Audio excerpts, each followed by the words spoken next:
சொன்னால் போதும் 100 மாப்பிள்ளை மாலையிட கிடைக்கலாம். இங்கே வந்து காலை மாலைதான் சேலையை துவைக்கலாம்.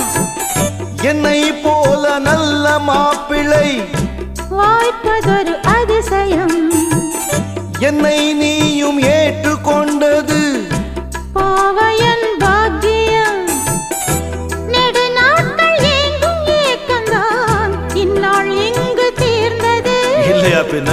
மங்கை செய்த பூர்வ புண்ணியம் மன்னன் வந்து சேர்ந்தது. ஓச்சுடா. உன்னை பார்த்து நான் சொக்கி போகிறேன். வா கட்டபொம்மன் பேரா கட்டிக்கொள்ளு ஜோரா. அடிக்குது குளிரு